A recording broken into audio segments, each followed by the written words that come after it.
Hello students, welcome to Vidyashram public YouTube channel. And हम लोग आज स्टार्ट करने वाले हैं पी ब्लॉक चैप्टर नंबर 6 का रिमेनिंग पार्ट।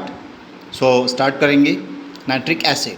नाइट्रिक एसिड का आप लोगों के सामने स्ट्रक्चर है HO bond N double bond O और एक बॉन्ड और है यहाँ पर O के साथ में। ओके, सो यहाँ पर जो आपका बॉन्ड नज़र आ रहा है ये वाला, ये कोऑर्डिनेट बॉन्ड हमारा हो सकता है। ओके, इस कोऑर्डिनेट के बॉन्ड के साथ में ये यहाँ पर बाइंड अप होता है। ओके, अब इसका लैब प्रिपरेशन देखेंगे। NaNO2 प्लस H2O, ये डेल्टा है, इसको हीटअप करेंगे तो क्या बनेगा, सोडियम बाइसल्फाइड प्लस HNO3 हमारे पास बन जाएगा। And again KNO2 potassium nitrate हमारे पास है, सल्फ्यूरिक एसिड के साथ इसको वार्म अप करेंगे, थोड़ा सा हीटअप करेंगे तो क्या बनेगा KHSO4 प्लस NOHNO3 हमारे पास यहाँ पर बन के तैयार हो जाएगा। ओके, नेक्स्ट हमारे पास है commercial method of preparation, Ostwald process. जी हाँ, इसको हम लोग क्या बोलते हैं, ऑस्टवाल्ड प्रोसेस के नाम से जानेंगे। Step first 4HNO3 plus 5O2 arrow के अबाउ हम लोगों ने क्या लिया है, प्लेटिनम हमारा कैटालिस्ट है RH कैटालिस्ट हम लोगों ने लिया हुआ है। 500 केल्विन टेम्परेचर है, 9 बार प्रेशर यहाँ पर होता है। 4NO प्लस 6H2 हमारा बनेगा, अनस्टेबल है, नाइट्रिक ऑक्साइड हमारे पास जो बन रहा है। सेकेंड स्टेप में जो नाइट्रिक ऑक्साइड बना हुआ है, nitric oxide is unstable and mixed with more air to form nitrogen dioxide. Now we just use now above step हम लोगों ने क्या किया है, NO को यूज़ किया, इसको ऑक्सीजन के साथ में रिएक्शन करवाया, क्या बना हमारा 2NO2 हमारा बन के तैयार हो जाता है। Now थर्ड स्टेप में the NO2 dissolve in water to give nitric acid। तो हम लोग NO2 को क्या करने वाले हैं, वाटर के साथ मिक्सअप करेंगे तो क्या बनेगा, nitric acid plus NO। Okay, हमारा बन के तैयार हो जाएगा। The nitric oxide produce recycled, जो नाइट्रिक ऑक्साइड इसको बोलता है, इसको हम लोग क्या करते हैं, रिसाइकल्ड करते रहते हैं और यहाँ पर हमको नाइट्रिक एसिड मिल जाएगा। ओके, आगे देखते हैं।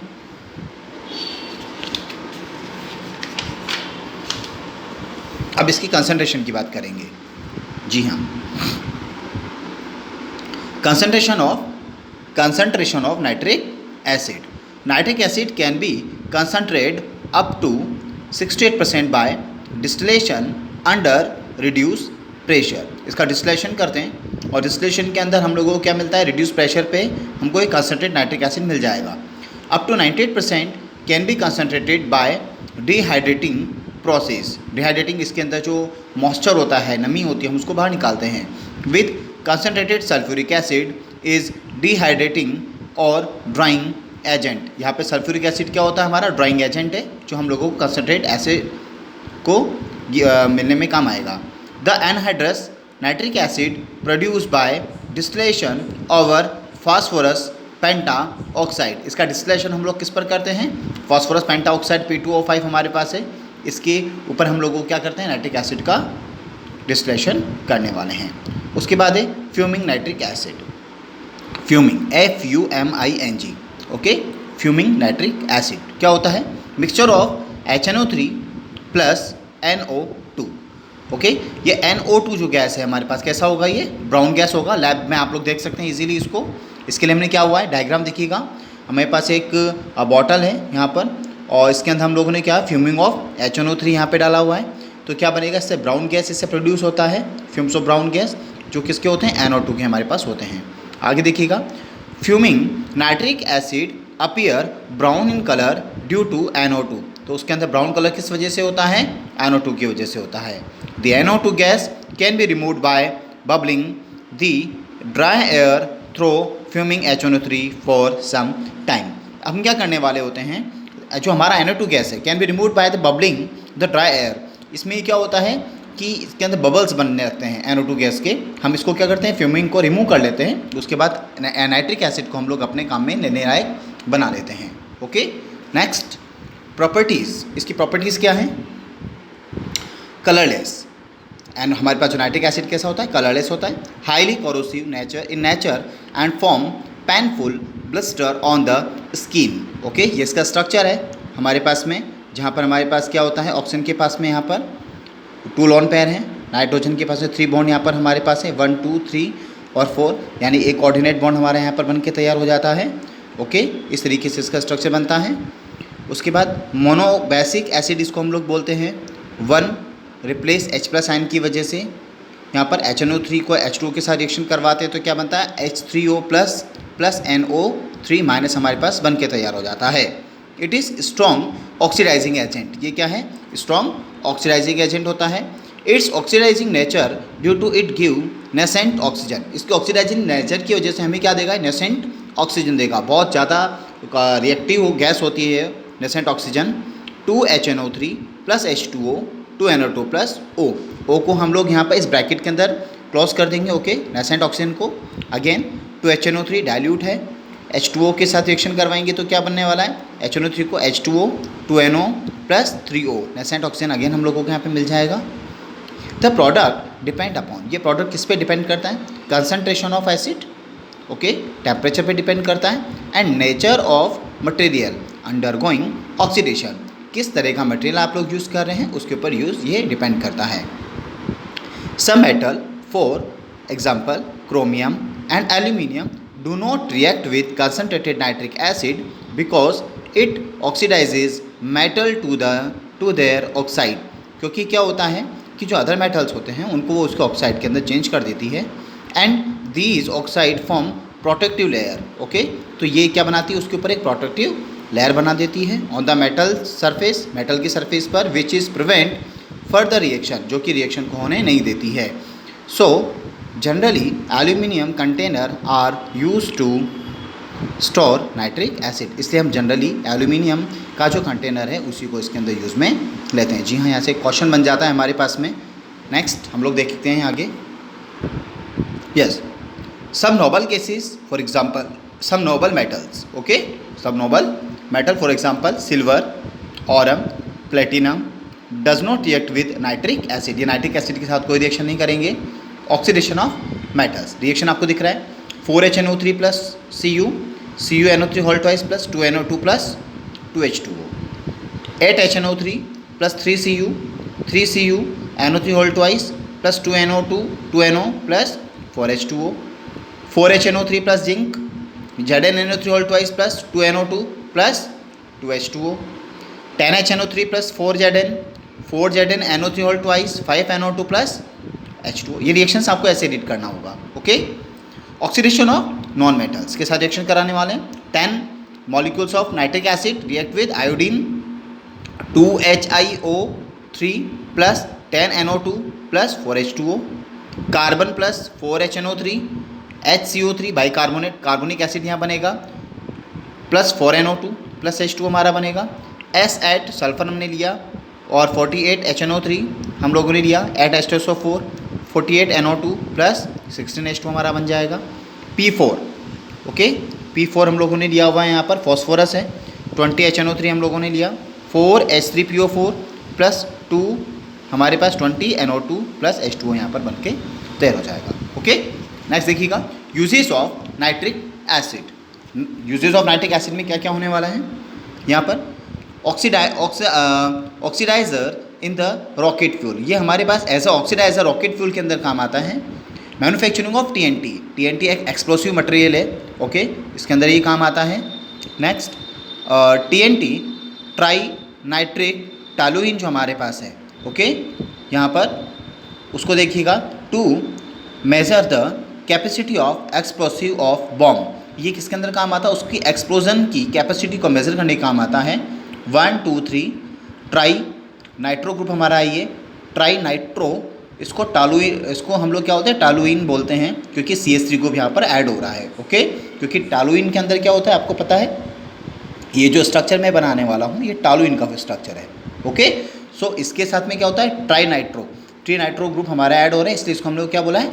ट्राई नाइट्रो टालुइन बोला है। ओके, ये देखो यहाँ बनाया हुआ है। उसके बाद नेक्स्ट हमारा आएगा picric acid.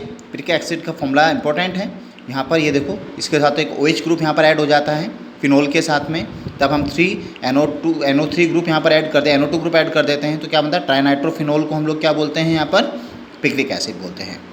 Aluminium nitrate NH4NO3 हमारे पास, अमोनियम नाइट्रेट हमारे पास है NH4NO3।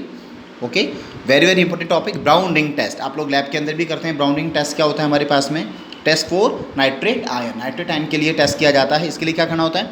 The aqueous solution of ferrous sulphate add to an aqueous solution of nitrate ion and then carefully add concentrated H2SO4 along the side of test tube. A brown ring is formed at the intersurface of the two layer indicate the presence of nitrate ion. आप लोग एक test tube लेने वाले हैं and finally क्या होता है, test tube के अंदर आप लोग क्या लेंगे, यहाँ पर फेरस सल्फेट लेंगे और फेरस सल्फेट जो आप लेते हैं उसके अंदर आप लोग क्या करते हैं, aqua solution of nitrate ion का आप लोग डालते हैं. देन आपको क्या मिलता है, केयरफुली ऐड कंसनट्रेट. उसके बाद H2SO4 जब आप लोग इसके अंदर ऐड करेंगे तो आपको बिटवीन टू लेयर आपको क्या नजर आएगा, एक ब्राउन रिंग यहाँ पे नजर आएगा. नाविकॉल ब्राउन रिंग टेस्ट हम लोग उसको बोलते हैं. ओके ठीक. नेक्स्ट हम लोग देखते हैं अभी. ओके स्टूडेंट्स, नेक्स्ट हम लोग बात करने वाले हैं ग्रुप 16 एलिमेंट, चैल्कोजन फैमिली इसको हम लोग बोलते हैं. ओके, वो कॉपर कंपाउंड्स विद यहाँ पर हमारे पास है 5 एंड सिमिलर. सल्फर के सिमिलर हमारे पास ये होते हैं. ओके, यहाँ पर कॉपर और सल्फर के सिमिलर हमारे पास ये ग्रुप होता है. पीरियड हमारे पास 16 है. ये पीरियड के अंदर हम देखेंगे ग्रुप हमारा 16 ग्रुप है हमारे पास में. और ये यहाँ पर ये पीरियड 2, 3, 4, 5, 6 से स्टार्ट होता है. ऑक्सीजन, सल्फर, सेलेनियम, टेलुरियम और पोलोनियम इसके एलिमेंट हैं. ऑक्सीजन यहाँ पर गैस फॉर्म में मिलता है. सल्फर, सेलेनियम और टेलुरियम हमारे पास सॉलिड फॉर्म के अंदर मिलते हैं. ओके, मेटोलॉइड्स हमारे पास बोले जाते हैं ये. और मेटल्स हमारे पास क्या है, पोलोनियम हमारा मेटल्स हैं. यहाँ पर रेडियो एक्टिव है. हाफ लाइफ इसकी 13.6 डेज होती है. Decay product of TH and uranium हमारे पास में होता है. नेक्स्ट हम इसका इलेक्ट्रॉनिक कॉन्फ़िगरेशन हम लोग देख रहे हैं. ओके, आप लोगों को आता है electronic configuration. Okay, important topic होता है इलेक्ट्रॉनिक कॉन्फ़िगरेशन. यहाँ से मतलब एवरी ईयर यहाँ पर एक क्वेश्चन यहाँ से पुटअप होता है इलेक्ट्रॉनिक कॉन्फ़िगरेशन के अंदर. ठीक है, नेक्स्ट आगे देखते हैं हम. जी हाँ, the oxygen form multiple bond. Okay, oxygen के पास क्या होता है, मल्टीपल बॉन्ड होता है. Between oxygen oxygen double bond होगा, p-pi और p-pi bond. And carbon oxygen के बीच में भी क्या होगा, यहाँ पर p-pi बॉन्ड होगा. Due to small size and the high electronegativity sulphur, selenium, tellurium do not form multiple bond. ये मल्टीपल बॉन्ड नहीं बनाते हैं यहाँ पर ड्यू टू लार्ज साइज की वजह से. एटॉमिक एंड आयनिक साइज यहाँ पर आपको दिया हुआ है. ओके, इसको रीड आउट करने का ज़्यादा नीड नहीं होता है, बस आपको एलिमेंट्स के नाम पता होना चाहिए. They are smaller in size as compare to the 15 group element is the same period due to increase in effective nuclear charge by 1 unit. Because of, क्योंकि क्या होता है इसके जस्ट पहले हमारे पास 15 ग्रुप हुआ है. ठीक है, 15 से 16 में क्या होता है, न्यूक्लियर चार्ज इंक्रीज हो जाता है. न्यूक्लियर चार्ज इंक्रीज होगा, इट मीन्स न्यूक्लियस के अंदर नंबर ऑफ प्रोटॉन इंक्रीज होते हैं.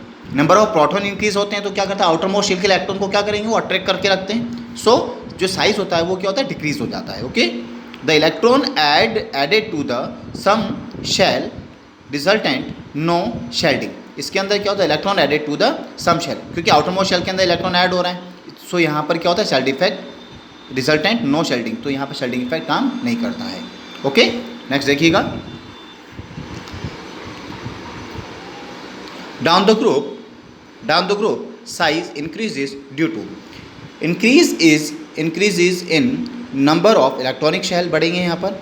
इंक्रीजिंग इन शेल्डिंग इफेक्ट, और शेल्डिंग इफेक्ट भी क्या होता है, यहाँ पर इंक्रीज होता है. Okay, the difference between oxygen and sulphur is quite large due to effective shielding in sulphur. क्योंकि इन दोनों में जो डिफरेंस होता है इनके साइज़ के अंदर, वो शेल्डिंग इफेक्ट की वजह से सबसे ज़्यादा होता है. The difference in the size in the remaining element is small due to poor shielding effect. और इनमें जो क्या होता है यहाँ पर remaining, the difference in the size in the remaining electron element is small due to poor shielding effect due to intervening of D and F electron. तो हमारे पास क्या होता है यहाँ पर, इसके अंदर क्या होता है, D और F इलेक्ट्रॉन हमारे पास प्रेजेंस होते हैं. सो इसके अंदर क्या होता है, इसी वजह से यहाँ पर हमारे पास में जो साइज़ होता है is small due to the poor shielding effect. तो इनका जो साइज़ होता है वो पुअर शेल्डिंग इफेक्ट की वजह से कम हो जाता है. और due to intervening of D and F electrons इसके अंदर भी मिलते हैं हम लोगों को, क्योंकि ये हमारे पास में नीचे वाले एलिमेंट्स हैं. आयोनाइजेशन एंथैल्पीज क्या होता है, आयोनाइजेशन आपको पता होगा, आउटर मोस्ट शेल में से एक इलेक्ट्रॉन को रिलीज़ करने के लिए क्या होता है, जो एनर्जी आपको चाहिए वो क्या होता है, आयोनाइजेशन एंथैल्पी होती है आप लोगों की. ओके, IP इसको बोल सकते हैं हम लोग. As compare to 15 group element the ionisation enthalpy is low because 15th group element have extra stability due to half filled of p orbital. in the group IE decreases due to increase in the size. IE का value यहाँ पर क्या होता है, decrease हो जाता है, क्योंकि इनका साइज़ क्या हो जाता है, इंक्रीज हो जाता है. इलेक्ट्रॉन गैन एंथैल्पी, इसका अपोजिट होता है एनोटेशन एंथैल्पी का. Oxygen, sulphur, selenium, tellurium, polonium का हम लोगों ने यहाँ पे दिया हुआ है. ओके, इलेक्ट्रॉन गैन एंथैल्पी का वैल्यूज़ यहाँ पर हमारे पास है. The oxygen has less negative electron gain enthalpy due to very small size and high electronegativity, so the incoming electron feel greater repulsion and no accepted very easily. इसलिए यहाँ पर क्या होता है कि ऑक्सीजन की इलेक्ट्रोनेगेटिविटी सबसे ज़्यादा होती है, ठीक है, और the oxygen has a less negative electron gain enthalpy. तो ऑक्सीजन के पास क्या होता है, इलेक्ट्रॉन गैन एंथैल्पी का वैल्यू बहुत कम होता है, लेस होता है यहाँ पर. Okay, so very small size इसका होता है एंड हाई इलेक्ट्रोनेगेटिविटी होती है. सो ये क्या करता है, so the incoming electron feel greater repulsion. So इसके पास क्या होता है, अंदर वाले जो इलेक्ट्रॉन है वो आउटर मोस्ट शेल के इलेक्ट्रॉन को क्या करेंगे, रिपल्शन करेंगे और इलेक्ट्रॉन को एक्सेप्ट होना बहुत मुश्किल होगा. From sulphur onward the value again become less negative up to polonium because of increase atomic size. और इसी वजह से यहाँ पर क्या होता है, इंक्रीज एटॉमिक साइज. सल्फर का जो वैल्यू होता है from sulphur onward the value again become less negative up to polonium, तक इसका वैल्यू क्या होता है, कम हो जाता है because of increase atomic size. क्योंकि यहाँ पर क्या होता है, इसका साइज़ क्या होता है, काफ़ी बड़ा हो जाता है, इसलिए इलेक्ट्रॉन गैन एंथैल्पी का वैल्यू यहाँ पर क्या हो जाएगा, कम हो जाएगा. यानी कि हम उसके अंदर इजीली इलेक्ट्रॉन को क्या कर सकते हैं, फिट कर सकते हैं. इलेक्ट्रोनेगेटिविटी, ओके, इलेक्ट्रोनेगेटिविटी का फिक्स वैल्यू होता है. Oxygen, sulphur, selenium, tellurium, polonium up to down जब हम लोग ग्रुप के अंदर जाते हैं तो क्या होता है, इलेक्ट्रोनेगेटिविटी का वैल्यू डिक्रीज हो जाता है. मेल्टिंग एंड बॉइलिंग पॉइंट में क्या है, they have generally low melting and boiling point because of the non metallic character and presence of the covalent bond. क्योंकि इनके अंदर क्या होता है, नॉन मेटेलिक कैरेक्टर इसके अंदर आ जाता है. ओके, क्योंकि ऑक्सीजन, सल्फर, सेलेनियम भी सारे क्या होते हैं, नॉन मेटेलिक एलिमेंट्स हमारे पास में यहाँ प्रेजेंस होते हैं. The MP and BP increases down the group due to increase in the magnitude of van der Waals force of attraction because size and mass increases down the group. क्योंकि क्या होता है, साइज़ और मास क्या होता है, ग्रुप में जाने पर हमारे पास इंक्रीज हो जाता है. The MP and BP of oxygen sulphur have abnormally large difference due to difference in atomicity. और इसका जो वैल्यू होता है MP और BP का, ऑक्सीजन और सल्फर हैव एबनॉर्मली लार्ज, इनका ज़्यादा होता है difference due to the difference in atomicity. मतलब इनकी एटोमिसिटी से इनका वैल्यू क्या होगा, थोड़ा सा डिफरेंस यहाँ पर होता है. ओके, नेक्स्ट हम लोग बात करते हैं एलोट्रोपस की. सल्फर, ऑक्सीजन के पास एलोट्रोपस O2, O3 की फॉर्म में मिलेगा. सल्फर यहाँ पर रोम्बिक और मोनोक्लिनिक सल्फर की फॉर्म में मिलता है. सेलेनियम रेड, ग्रे और ब्लैक की फॉर्म में मिलेगा. टेलुरियम हमारे पास है क्रिस्टलाइन और एम्बरफस की फॉर्म में मिलता है. और पोलोनियम नॉट श्योर, पोलोनियम हमारे पास में बिल्कुल कोई पता नहीं है किस तरीके से ये अपने एलोट्रोप्स को शो करता है. ओके.